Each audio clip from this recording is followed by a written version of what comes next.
would like to please welcome into the room Zarina Saban, Jessica Gidamu, Harry Waters, Matt Hayes, and Mariella Gill, if you're there. Hello, let's just double check microphones again, guys. Hello. Hello, good. Hello, test. Good stuff. Hello. Matt's there, Mariella's there. Lovely stuff. Great, lovely to see you guys. How are you all? Good, thank you. Very And yourself? good. Great, thank you. Excited to be here. Me too, extremely excited. This is the first of its kind, and you guys are helming a new era of advancing learning. I hope you realise that. That's quite a responsibility you've got on your shoulders. I feel like a trailblazer. It's exactly what you are, Harry. I wonder Good whether I stuff. need to leave the webinar and come back in, Will, because my camera's not responding now. Oh, that's fine, Mariella. Yeah, do that, please. I will Please try do. that. Okay. No probs. Okay, so we've got quite a lot planned for today's session. I'll tell you what, I'm going to unshare my screen, I think. Unshare so you can see everybody's wonderful faces. There we go. That's better. So while we wait for Mariella to get in, do you want to just quickly say 5 seconds about yourselves, starting with Jessica? Sorry, to say 5 seconds about myself? Yeah. So yeah, sure. I'm Jessica. I'm the Global Director, Diversity, Equity and Inclusion for Springer Nature, and Macmillan Education is the education arm of Springer Nature. Great. Who's next? I won't choose. I'm going to wait. Okay. Oh, sure. Zarina, please, after you. Sorry. Thank you, Harry. I'm an ELT teacher originally, been in ELT for over 30 years now, but started off in the sciences and moved into teacher training and teacher education. Great. I'm Harry, as you can probably see. I've been a teacher, involved in ELT and a teacher trainer, content creator for about 15 years now. But you don't look old enough. Yes, I know. Thank you. Harry, you don't look old enough. Oh, Will, thanks so much. It's because I've got my hat on, you see. But I have the last kind of 5 or 6 years been really dedicated towards the environment and sustainability within ELT. And the last year or so, I've been working on this here, Renewable English, also here and there and there. I'm here, but I cannot get my video to work now, Will. I don't know if this has happened before. This has not happened before. We've got a strange camera with a cross through it. Yeah, and I haven't done a thing to make that happen. So Mariella, I'll tell you what, if we just get started and then I will send you a different link. So once the conversation gets going, I'll send you a different link. Okay, let's do that. Yeah. All right. And finally, Mr. Matt Hayes. Hi everyone, I'm Matt. I'm a PhD researcher in global citizenship education and also a proud former Mac Edder as well. So I worked in education for many years and great to be here. Great, lovely to see you, Matt. Well, welcome everyone. I think I've gone way over my allotted time here. So I'm going to go. I'm going to leave it to Mariella. Mariella is your host for today. She's also sort of a host / panelist. So I'm going to say goodbye. Have a wonderful session, guys, and I'll speak to you later. All right, thanks, Will. I'm sorry, I apologize, everybody, that you can't see me, but I'm here. I am Mariella Gill, publisher for the American English Primary and Pre-Primary and Global Methodologies portfolio at Macmillan Education. And I'm very excited to be moderating this panel on education for sustainable development and citizenship. We have 1 hour together, and my goal is for us to all learn a little bit about education for sustainable development and citizenship, how to integrate it into the classroom, and what publishers can do to support that. I will also make sure that we make time for your questions to get all of your questions answered. I see you're a very active group. I can see you're all working the chat, which is great. We will weave your questions in as we go if I happen to spot them, but we'll very dutifully be taking notes. So we'll leave 15 minutes at the end to make sure that we get to those questions. So please send your questions as we go, and we'll be taking notes. So we've already heard who our panelists are, and I'd like you to help me welcome them very warmly. And we're going to get started with the following question. Why is each one of their areas of interest important or relevant to ELT and ELT professionals? We're going to keep this around light at 2 minutes each. And I would like to start with Zarina. Why is diversity, equity, and inclusion relevant to ELT? Well, I would say in terms of ELT teaching in the classroom, inclusion is important because you want everybody on board. It makes the teacher's job easier. When you've got people who are motivated and engaged, you're going to have them on board. But when you're talking about topics that don't really seem relevant to your students, then you have a problem. One issue is sometimes if students can't relate to the materials that they're covering. If they see people like themselves in the materials, they see names that are like their own names in the materials, they're going to get engaged. I was brought up in the UK, and throughout my education, I don't ever remember seeing a Zarina in a book, in a storybook, or in any type of book. And recently I came upon a little children's tale written by a South African writer, and there was Zarina, and I felt like this kind of excitement and thrill. And if that happens to me as an adult, you can imagine how you can be engaging our students if you can involve them and include them, and have all kind of diverse people on the pages of textbooks. Absolutely. I've actually realized that as well, looking at books with my daughter. My daughter's name is Uma, and Disney has a movie, and it just lights, her eyes light up when Uma comes on screen. So absolutely. Can we move on to Harry? Harry, can you tell us a little bit about why sustainability and a focus on the kinds of things you do on your website is relevant in ELT?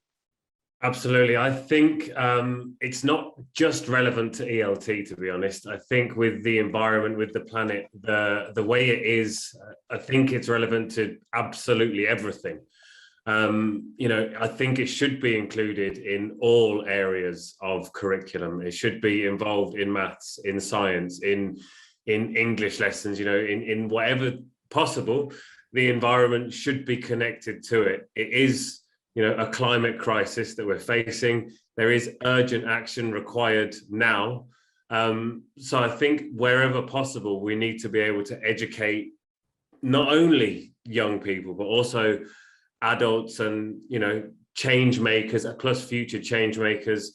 So within ELT, the global reach that we have, the fact it is probably the only subject that reaches all 4 corners of the globe. I think it's of utmost importance to us to get it into our classes and into our students' heads. Absolutely, thank you. And you actually said that all in less than 2 minutes, Harry. That's very rare for me. Oh, goodness. Okay, so thank you, everybody. I noticed all of the suggestions for how I can get my camera. I tried F10, that's not working. I am going to ask Matt the same question, and then I am going to go ahead and restart my computer. So Will might have to come in to help while I do that. Matt, please tell us about global citizenship and why it's relevant in ELT. And I'm going to leave for a second and leave you with that. Thanks, Is that Mary. okay, Will? Please do, Mariella. Yeah, go ahead. Okay, all right, thanks, Matt. Well, so Harry's answer was great, really. That addresses global citizenship education as well, really, because a lot of the one of the big global issues that global citizenship education tries to prepare learners to tackle is, of course, the climate crisis. And so one of the answers to why it's of interest and relevance to ELT professionals and the broader ELT sector is because it's just relevant to all of us. These are global issues that we all face. But the two ways I think are helpful to think about it. One is the idea of it as an opportunity for teachers, and the other is as a responsibility. So in terms of an opportunity, you can see that through English, the intention is to engage individuals with the wider world and to be able to communicate often to non-native speakers in English as well, for work or for travel or for general societal engagement. And global citizenship education gives a great framework to do that with in terms of engaging with the wider world. So it's a great opportunity in that respect. It's also a responsibility because in teaching English to your students, you are presenting them in many cases with a certain worldview that comes from those dominant countries behind the English language, a largely Western worldview.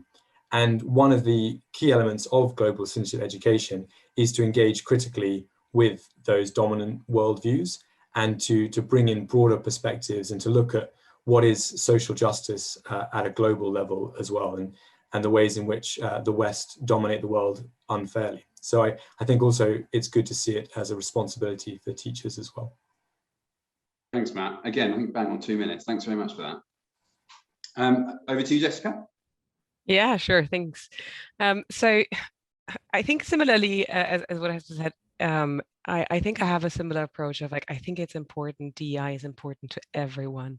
And I can tell you why it's important to us. And I think that's also why I feel it's important to ELT and ELT professionals.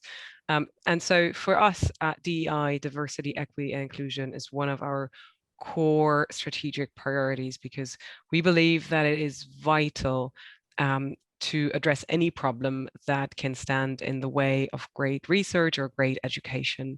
And diversity, equity, and inclusion are essential to kind of achieving our mission, our company's mission of opening doors to discovery and to enable researchers and educators and clinicians and other professionals to access and trust and just make sense of the latest insights so that we can together improve and enrich lives and actually help to protect our planet for future generations. And it is also quite simply the right thing to do because it makes us better and it puts us in the best position to support the research and education communities that we work with every day. And the same thing, having said that, we also recognize that systemic barriers to equality and to equity exist, and we want to act purposefully to eliminate any barriers to creating and discovering and using knowledge. And I think that is why it is also important to anyone, frankly, and to educators, I guess, in particular, because they provide the skills to the people who will become our next scientists and educators and leaders and just the next generation. And we want to make sure that these are as diverse as possible, that they have equitable access and that they feel included. And that's why I believe it's important. Thanks, Jessica. I'll leave it over to you, Mariella. Great to see you. Great. I've never been so happy to join a webinar with my camera on. Oh, wonderful. Okay, so I'm going to dive right in with a hard question. And I'm going to ask Matt this question. So Matt, here we are sitting in the global north, you specifically in the UK, working with a publisher like Macmillan. Who are you and who are we to tell teachers around the world what they should be doing in their classrooms? That's a fantastic question. And well, for global citizenship education, it cuts to the core of what it's all about, really. And if you're asking that question, then you're on the right track. So one of the challenges with global citizenship education is that there is no universal definition. And in fact, there's many different interpretations of it. Some of which, to go a little bit back to my earlier comment, are very much rooted in Western perspectives. So you might come across perspectives of global citizenship education, for example, that are about skills for the economy, and this idea that basically we're just producing a generation of global workers without this idea of global justice and taking action on big issues like the climate crisis. So I suppose the reason why it's so important to engage with global citizenship education is so that you can be a voice in that debate and to make sure that those interpretations are challenged and that the perspectives of your particular part of the world and your worldview are taken into account. I think the most interesting facet of global citizenship education is the idea that we're really trying to cultivate a critical thought process in students for when they become adults, so that they will critically engage with the world and not just be charitable and be altruistic and get on with everyone, but also really question where the injustices are and take action against them. And that's precisely why it's right to question where this comes from and to make your own contribution to that debate. That's really interesting, Matt. The critical aspect to it. I'm wondering, Harry, if you feel that critical stance is something that you see in when you're building your lessons plans, when you're thinking about sustainability in ELT. Is that something you bring out, the critical lens? Is that something that naturally fits in with that topic? 100%. I mean, a lot of things that Matt says really do mirror the way I feel in particular about sustainability within ELT, and who are we to tell people what to do? I mean, a lot of what I like to do is try and learn from other people as well, to try and learn from other cultures, to try and learn different ways of going about things, because as we know, the global north does have the largest carbon footprint. It is what we are doing here in the north is causing more damage to other people, and what we need to do is take a step back and learn from these other behaviors, learn from these other ways of living, not simply impose, our ideals, our ways of living. It's no use us saying, hey, you know what, guys, what you really need to do is go out and recycle and buy a bamboo toothbrush to an indigenous group in Peru, because, what are they? Well, thanks, that's completely irrelevant. And I think, for me, one of the big things is starting with these kind of smaller individual actions, because something I've found in my time as a teacher, you can't just go in and say, what you're doing is bad, you need to do it differently. You need to grow like this love for nature. You need to grow a love for the planet before you can even start saying, now we need to make a difference. So it is quite a long process, and like planting those seeds of environmentalism, very early on, are really important to then get to that stage that Matt was talking about of people questioning and students finding their voice. Something I really like to get into with a lot of my students who are 10, 11, 12, 13 years old. They're getting their first kind of bank accounts, to say to them, ask your parents, to look for a bank that doesn't invest in fossil fuels, and get these ideas in there nice and early so they can make their decisions. And I think it's not about us telling them, but helping them come to these ideas and suggesting and helping them draw their own conclusions. Thanks, Harry. And I'm wondering if, picking up on something you've just said and something that Zarina said earlier about seeing yourself represented and seeing that you are a valid part of the conversation, I wonder, Zarina, how do we ensure that that students of all ages, because I think even, as Harry said, a 12-year-old, but also even a 6 or a 5-year-old, how do we ensure that they feel empowered, to be a relevant part of the conversation? Do you have thoughts, whether it's about diversity or sustainability, on how to bring that, open that up to them? Yeah, I think it's about representation as well. So yes, sustainability is important, and so is the environment, but all aspects of life that affect you and that are important to you. And you could look at, for example, global warming from different perspectives. For example, that there was a report that said if girls and women are involved in local decisions, then it makes a huge outcome in terms of resource management and conservation outcomes. So if you've got examples in your classes that are ignoring interests that the different groups of students in your classes have, you're excluding their voice in a way.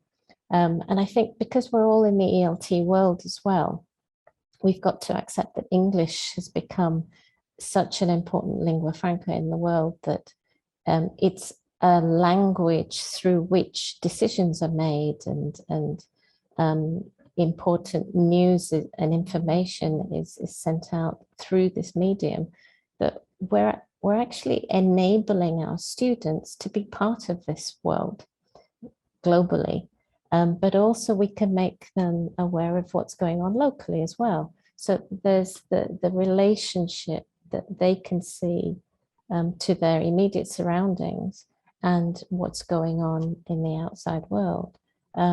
I was teaching for 3 years in Nepal in very rural communities where you don't have running water, electricity, those just aren't part of life. And schools there, they had bathrooms and toilets for girls and boys, but water wasn't always available.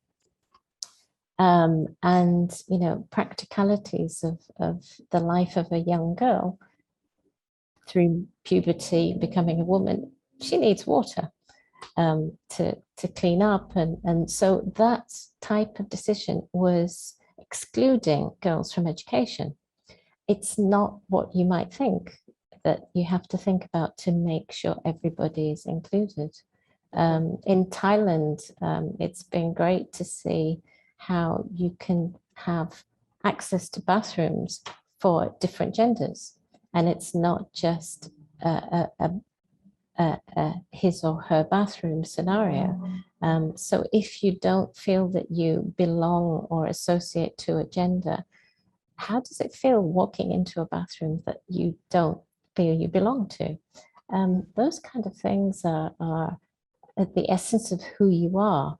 And I think English can give you a voice to express all of that, which you may not feel comfortable doing, and doing it in maybe a role play in a foreign language allows you to bring out elements that you may not feel actually willing to discuss otherwise. And that can bring in all kinds of aspects, from the environment to gender, to representation, to rights. And you can have a really rich environment to be learning English through. As well as Serena's connection to a global community, a virtual global community, right? Yeah.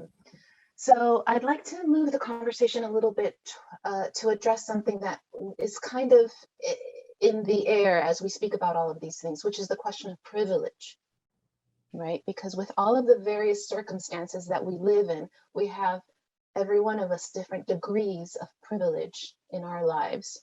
And so the question I want to open up to the panel is, should the level of privilege that we enjoy, each individual, should that equate, and businesses and countries, should that equate to the level of responsibility to address issues of global concern, issues of inequality, of exclusion? Who would like to take this question? Or to get us started with it? I could get us started if that helps, because it is a really great question.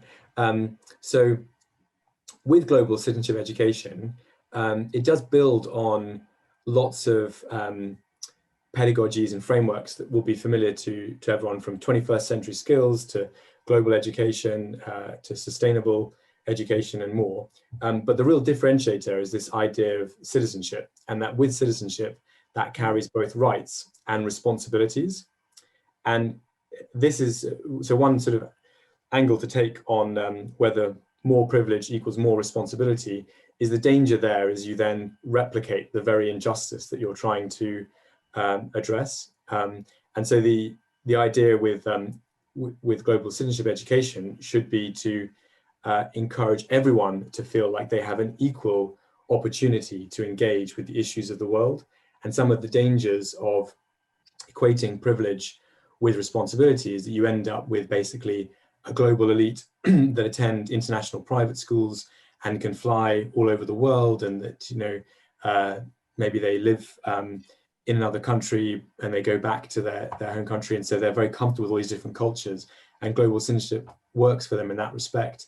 And then they think of it in terms of charitable giving and the idea of sort of imposition on the other. Whereas I think if you try to look at responsibility as shared equally, then you avoid that idea that global citizenship just becomes for an elite and it's just about being exposed to different cultures through travel or wealth. Whereas actually it's just as much about your local, hyper-local issues and about inclusivity and about you know, some of the things that Zarina was talking about as well. Mm-hmm. So it's also simply in a less academic way, I guess global citizenship is as well simply a way of life, of feeling a part of a community where you're responsible for every day for what you do, thinking not just the impact on your friends and family, but on an environment that is interconnected, isn't it? Absolutely, absolutely. Yes, Jessica. Yeah, I find Matt's perspective really interesting.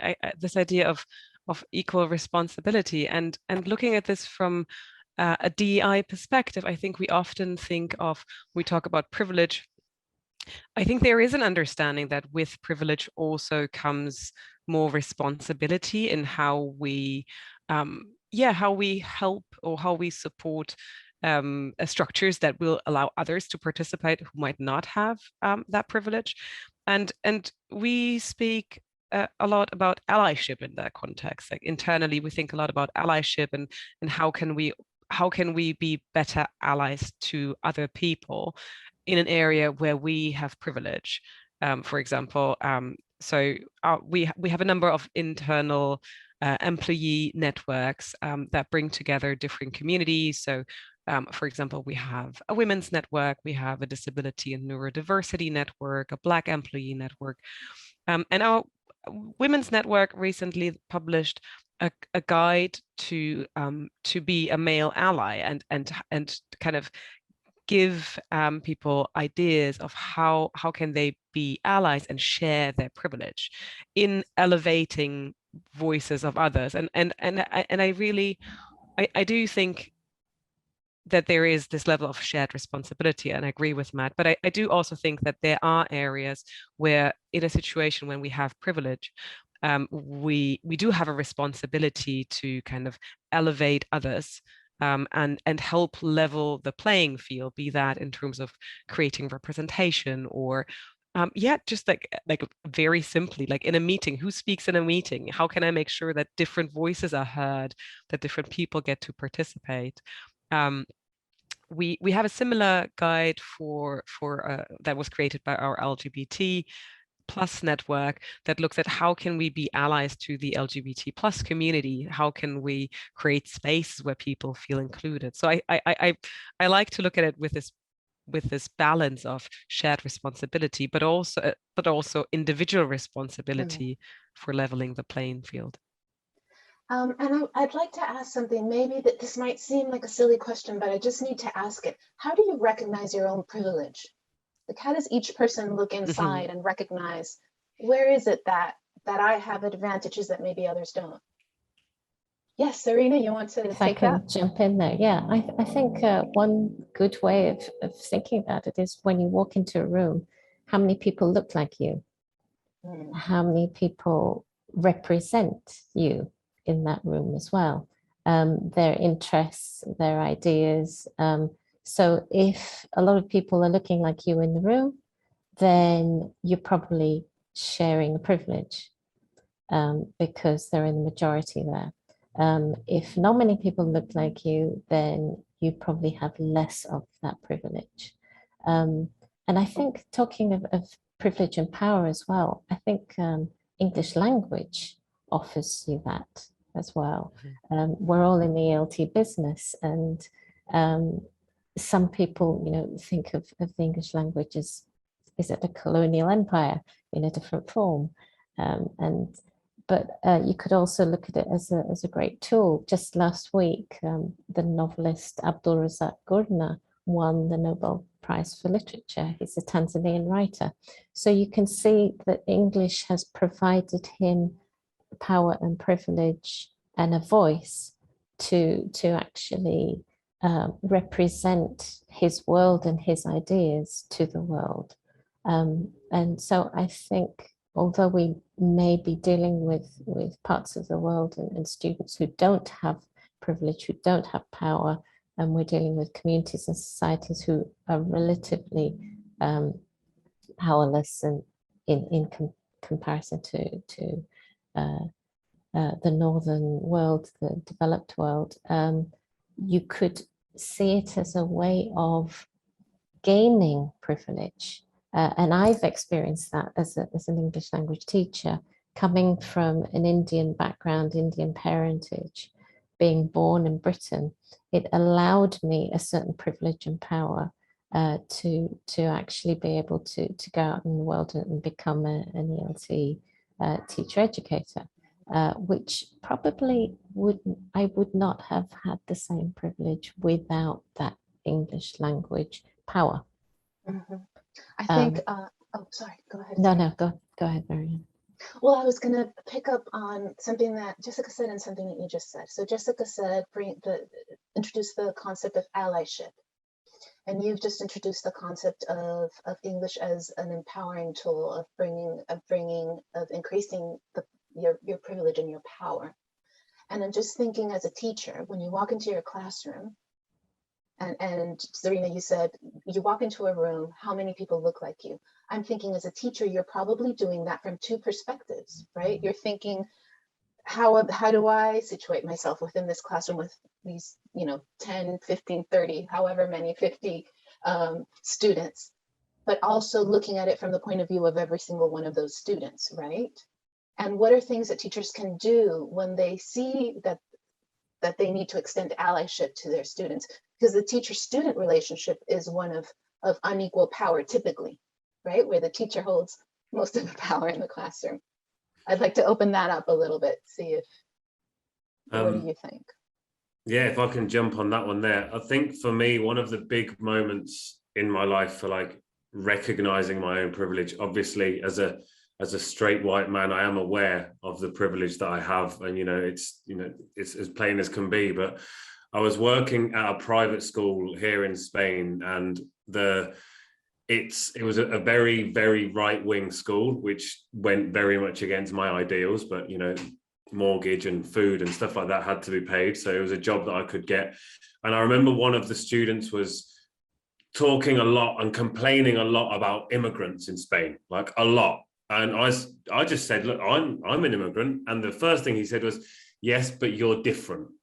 And that was the moment, that was the penny dropping moment of like privilege in there. It's like, yes, but you're different. It's like, I know why you're saying that I'm different, but I'm not. I'm an immigrant. I've come here. I've taken somebody's job to come in here and like work in a school. So for me, that was like a huge moment of seeing that. And going back to the earlier, the question of with more privilege, should we have more responsibility?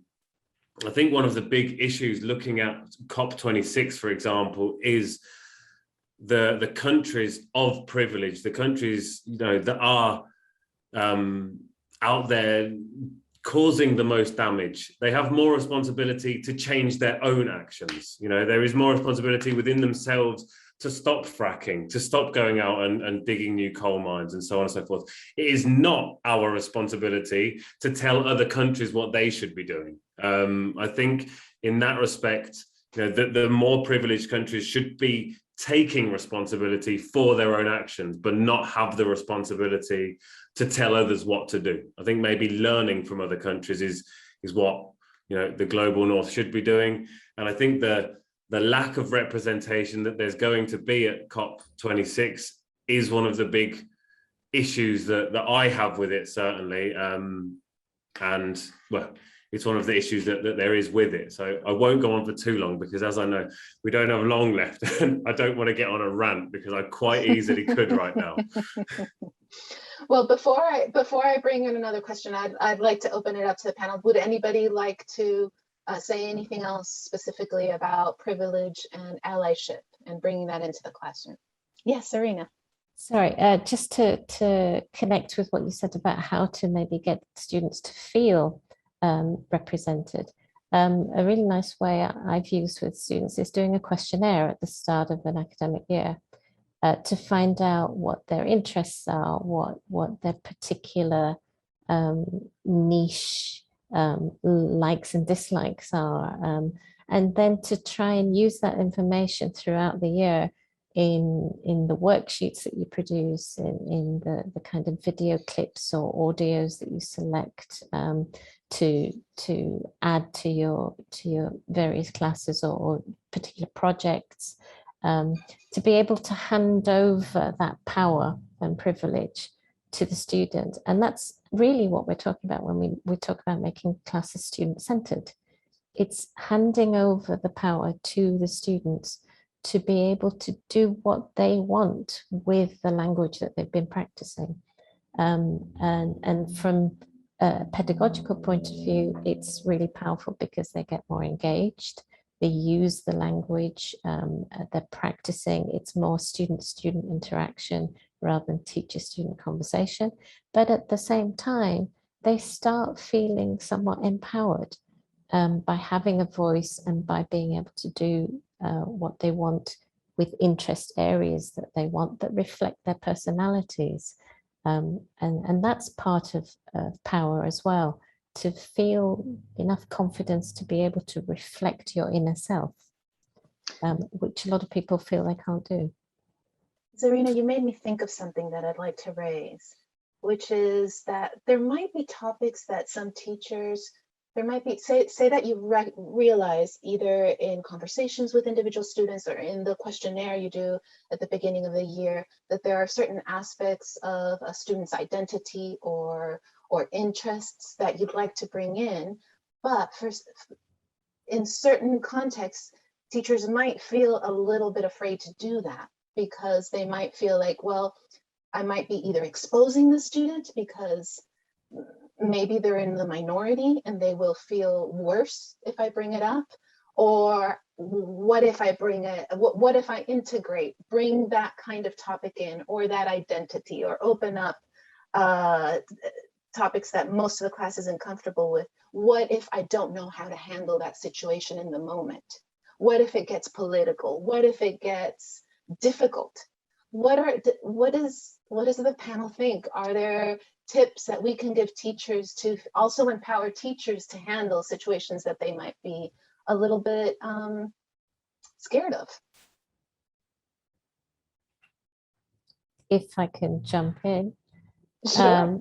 I would say that by not holding the power of the topic themselves, if the teacher is the one who is disseminating information about a topic, it's their perspective only as well. And if it is slightly political topic, then yes, you want to be careful of that as a teacher, obviously. But that's another reason to hand it over. So if there's a topic, for example, just taking the environment and climate change. Just a couple of years ago, I think a lot of teachers might have been afraid that it was a bit political.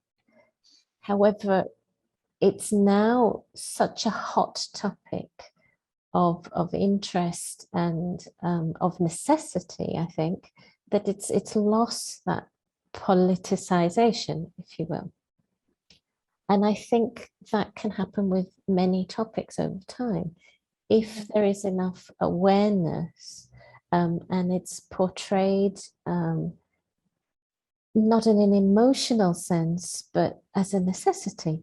And so one activity I've done is I've actually tied an arm to someone with tissue paper, with toilet roll. So it's not very, it's not too tight or painful or anything. I've tied people's legs together. I've put fingers so you can't really use your hands.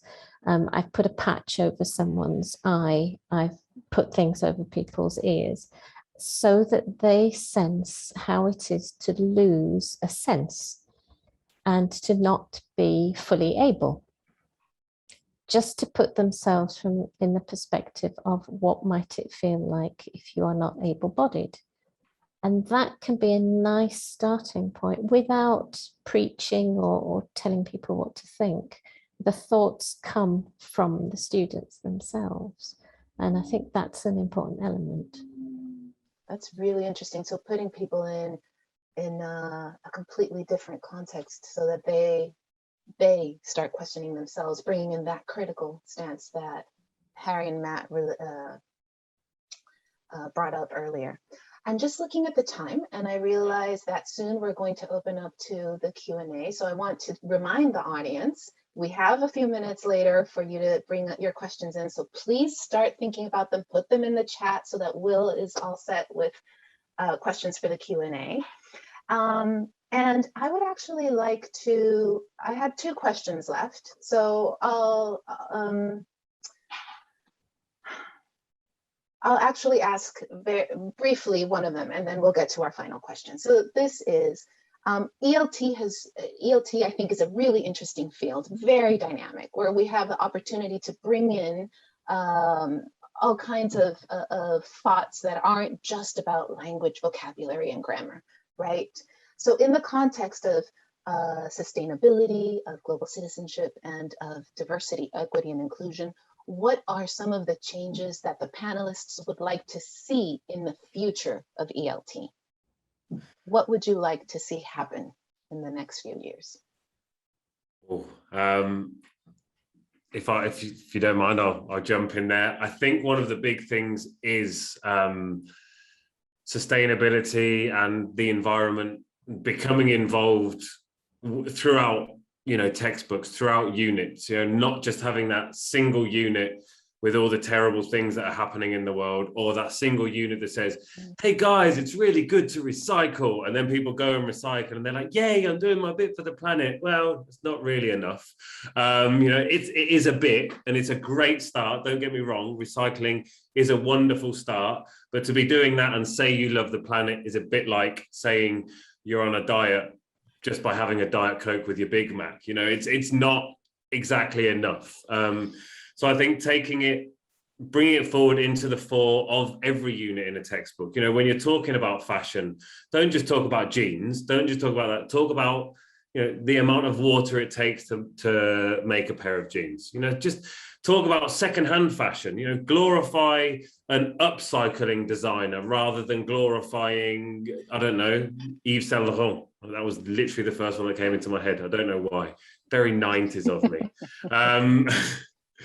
So I think just bringing it to the fore. And again, I don't think it's a bad thing to bring the politics of these things into classes. I think when it comes to the environment, we need to encourage activism within our students. We need to encourage our students to find their voice and to speak out about these issues. So that's one thing for me that's a big thing in my classes, really is the encouragement to question, to stand up and say, is that really okay? I know teachers don't really like it when students have that power, but I think giving them that power and again, empowering our students to come out, and again, parents don't really like it when you encourage your students that, Fridays for the future and climate strikes on Fridays. Parents aren't huge fans of that, but I think that power to your students, particularly your older teens, is really important. And if they are passionate about it, I think aiding that and helping that as much as possible is kind of our place as ELT, as educators and facilitators. Thanks, Harry. Would anybody else like to speak to that before I ask you the final question I have for you? Yes, Serena. I would love to see more representation in ELT materials. because at the end of the day, who you see in books and how people are portrayed has an effect on your own mindset, on where you belong in the world, and how you see yourself and how you think of yourself. And in education, when we're dealing with young people, we want to give them as many diverse, positive representations as possible.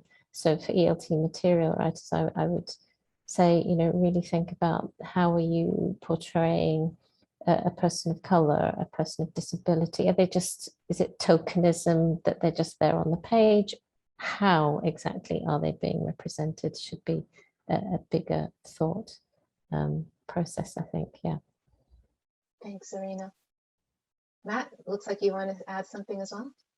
Yeah, I echo everything that Zarina and Harry said, and it was on my list actually. So the only other thing would be around, I think when I've been looking at ELT textbooks and global citizenship education, my biggest worry is that students or teenagers in particular feel a lack of agency, and they just feel daunted by the scale of the global challenges that we face. And I think particularly in the context of the pandemic, where a lot of kids have had a really tough 2 years, and you look at sort of depression levels, etc., I think there could be a role there for the ELT community and publishers to help give those students scaffolded approach to the actions they could take, so they can see that they really can make a change, and that feeling of empowerment will hopefully address that lack of agency and that slightly bleak view of the future. And then I think there's also things you could do there to connect students across different cultures, because ELT publishers have that great connection across, kids learning the same materials all over the world. And I think that would also help everyone feel that they're not alone, and that there is a bigger global community that is trying to tackle these big problems. Thanks, Matt. I think those are all great ideas. Yes, Jessica? Yeah, I so much agree. And what Zarina said earlier on representation is something that I like, that I felt really so much in my heart, because when I grew up, like all the books that we read as kids, they were only white kids and white children and white adults, and I never really felt that I can see myself in one of these books. And I think one thing that I would like to add, without being too deep in ELT myself, but one thing that I would like to add is the power of empathy and of putting ourselves in other people's shoes and teaching children, teaching people to change perspective. And I think that has so much to do with creating the capacity to drive inclusion in people, and understanding that our perspective is not the only one, that our view of the world is not the only one, and empathizing with others and with other people's situations of life. I think that is something that kind of adds, I would like to add to the aspect of representation. Absolutely. And I think empathy is relevant for all age groups, even adults who are maybe sometimes we're more set in our ways, Absolutely. So before we open up to Will, I would like to ask each one of you, if your audience is left with one single takeaway, what would you like it to be? We can do a lightning round. Who would like to go first? One single takeaway. I can so because it connects a little bit to what we discussed earlier. So coming back to the question of privilege, I think one thing that I find that I found really interesting is that privilege is invisible to those who have it, and that we're often not aware of our privilege. And at the same time, each and every one of us, we can do something to make other people feel more included, and to really spend some time to think about, like, what is the one thing that I can do to make a student, another person, feel more included, with kind of sharing what I have. I think that's a takeaway. Thanks, Jessica. Who would like to go next? Zarina, please. I'd like to add, because it follows on nicely from what Jessica just said there, is to deal with biases that we have, and help students overcome those biases of the world. You know, if you call someone an activist, what's that bias that immediately comes into your head about being an activist? If you refer to someone who's Black or bisexual, does that create another bias? So just like to quote from Verlaine Myers, who said, "Biases are the stories we make up about people before we know who they are." So I think through education, we can help our students understand how people are and see things from different perspectives, and therefore have that empathy and understanding and tolerance. And that, I think, leads to good citizenship, whether it's local or global. You gave me goosebumps, Lorena. Matt, Harry? Matt. Yeah, I thought Zarina and Jessica's takeaways are fantastic. For me, it's probably around not thinking that global citizenship education is a framework for action specifically, and that it somehow prescribes the actions that individuals should take, but more that it's a way of encouraging your students to engage critically with the world around them in all of those different contexts that we've discussed. And it's really for them to decide the actions that they would like to take as individuals. That would be my one takeaway. Wonderful. I love the critical stance. Harry. I think, again, echoing what the everybody said beforehand, and yeah, the critical thinking side of things to take away into your classes. You don't need to be given a whole bunch of sustainability materials. You don't need to be an expert about the environment and the planet. What you need is to care and help your students care, and just get them to think about it. You know, if the unit in your book is about transport, you don't have to have loads of facts and stats and numbers, but you can get them to stop and think, if I drive to school every day and it's a 15-minute walk, what other ways could I do it, which would maybe make, you know, have less harm on the planet? So that kind of things, of getting them to think about it, and yeah, draw their own conclusions from the existing materials. But obviously, if people need other materials, there are plenty out there. Wonderful. Thank you so much, Harry. And with that, I ask Will to join us again. Thank you. Hi everyone. Back to you, Will. That was absolutely wonderful. Thank you so much, everybody, for agreeing to take part in this discussion. It was absolutely wonderful. We've had lots of really interesting comments, lots of love as well in the chat, lots and lots of love in the chat box. So to all of you. So thank you very much for being part of this discussion. Thank you. So we have had a lot of questions. I was going through them. I was bolding the ones that I wanted to ask, and I've actually bolded all of them. So I'm going to have to try and cut it down somehow. So the first question we've got is, okay, so you've spoken quite a lot actually in this chat about helping them feel responsibility towards their community and make sure that they feel part of it within themselves and as a part of that wider community. But how exactly can you do that in a class? I mean, be as specific or non-specific as you like, but how is that actually, how can you foster that in a student in the classroom? That's put to everybody or anybody. For me, fostering a love for nature, the first step is super simple. Is that like literally the easiest thing anyone can do. I don't know if you can see behind me, I've got two wonderful plants just growing there.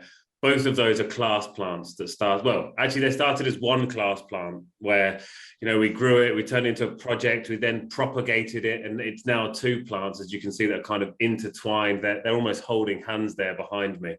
And that can be done, you know, face to face, that can be done online. And it's those very simple early steps to help empower our students and get them to have that love for the planet. For me, that's very, very basic. And yeah, instead of having a class toy or a class pet, why not have a class plant? Cheers, Harry. Does anyone else want to answer that as well from a different perspective, perhaps? If I can jump in, following on from Harry's plant there, things that you do inside and outside the classroom, whether it is dealing with plants. You could get students to go out and take a photograph of something that annoys you, and it can be from whatever perspective.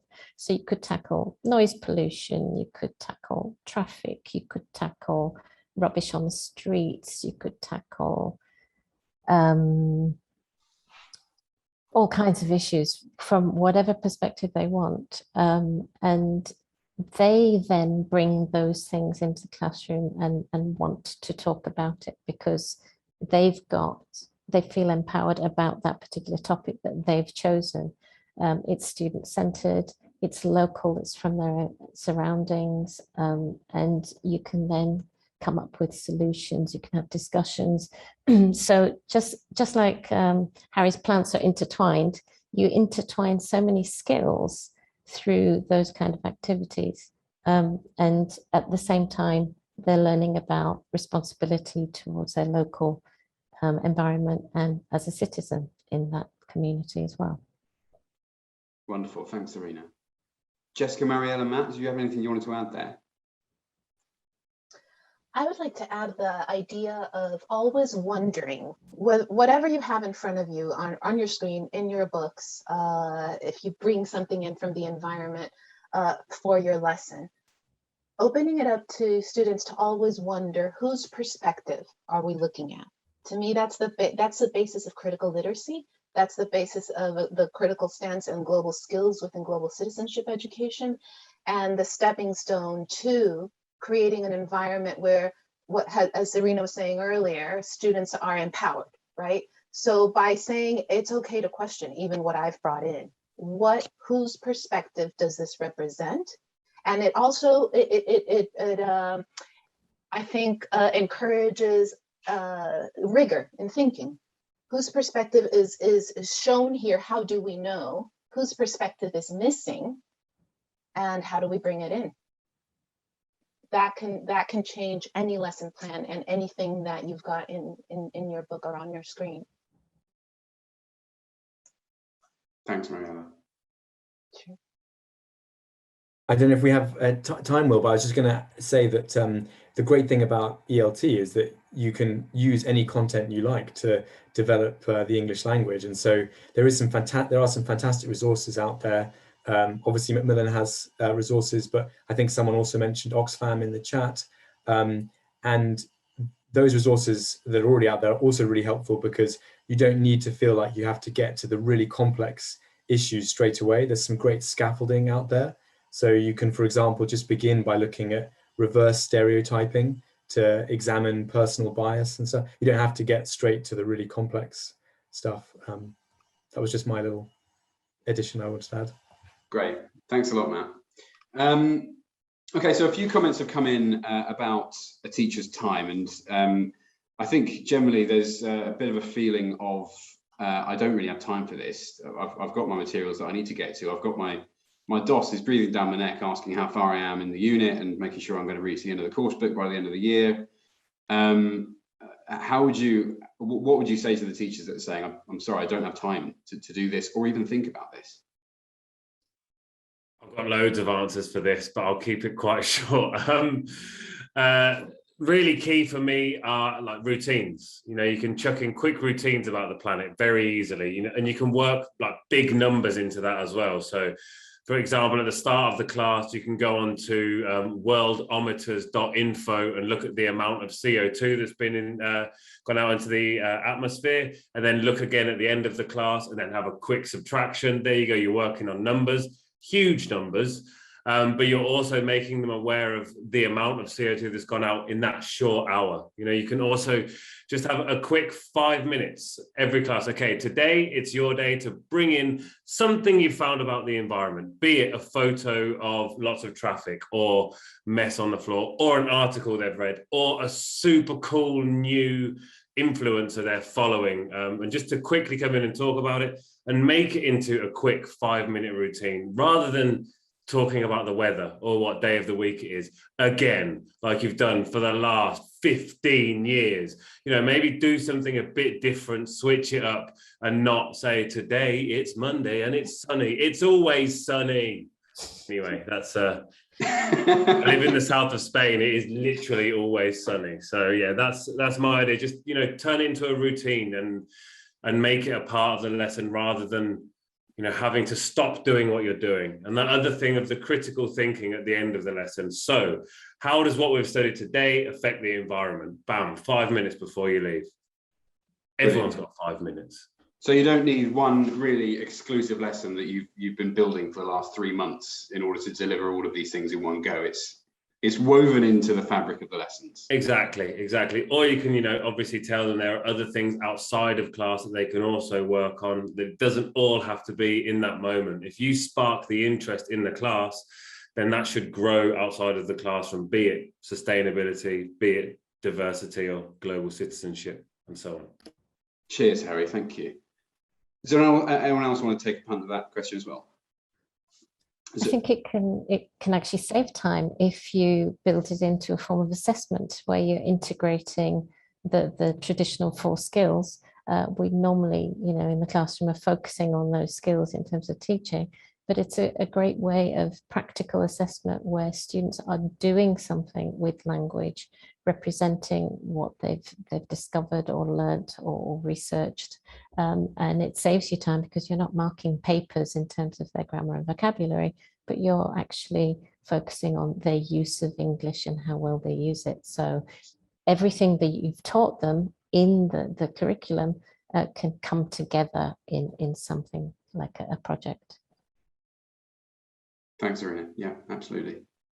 Jessica, you want to say something? Yeah, just maybe like a quick last thing, because I like one thing I think is also like mainstreaming this like as a part of like lessons and not have one big lesson on diversity, equity, inclusion, or sustainability.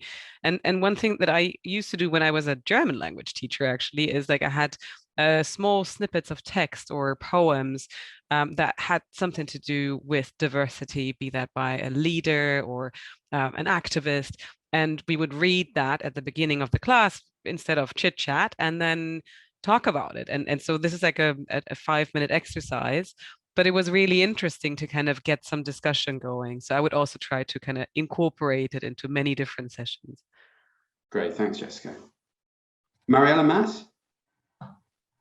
I agree with everything the panelists said. They covered it all. The other thing I would say to that initial question as well is if you find yourself using a course book or content that, you know, you're spending time talking about celebrities, or as Harry says, you know, about the weather today, maybe it is a moment to look at that because the time with your students is so precious, and that is an opportunity to use more engaging content. So it may be also worth refreshing the content you're using.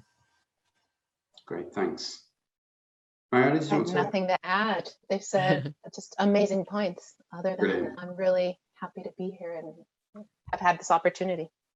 Thanks, Mariella.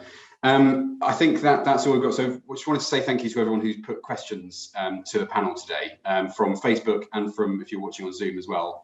It was a wonderful discussion, and just wanted to say thanks for being so communicative and engaged in the chat box. It was really great to see how much passion there is in the world on these topics, and I really hope you got something out of this session. That really was our aim. So thanks everyone for coming. Thank you to the panel that I'm looking at right now. I can't look at everyone else who's here, but I can look at you guys. I wanted to say, look at you in the eye. Thank you so much for such a wonderful discussion. I hope you enjoyed it as much as I did, and as much as the audience certainly did. And well, I'll see you at 5 o'clock. But thanks for coming to the first session. Much appreciated. Thanks so much. Thanks so much, Thanks, everyone. Thanks. Thank you, Will, and thanks everyone. Pleasure. Okay, so I'm going to pass over to Mariella quickly, and we've got something we'd like to say because today is the launch of a new program from Macmillan Education. So I would like to share my screen, and I'm going to leave Mariella to discuss this. Very quickly, just to let everybody know, we're really happy to be launching Education for Sustainable Development and Citizenship within Macmillan. This is a program that we are delivering through our course books, through this academic webinar season 4, and we'll be bringing in, we're going to be weaving in throughout our materials and our events, global citizenship education, topics that support awareness building and understanding of Sustainable Development Goals, UNESCO's SDGs, and a way of ensuring that we do the best job we can at delivering inclusive materials that will actually get you started or help you along the way if you've already started in having an inclusive classroom. So please go to the website to find out more about what we're going to be delivering. And thank you for being our partners in this. I know that I speak for everybody at Macmillan when I say that the reason we do this is because we believe in education and the power of education, and we take that very, very seriously. So yes, please find out more about education for sustainable development and citizenship in the coming days.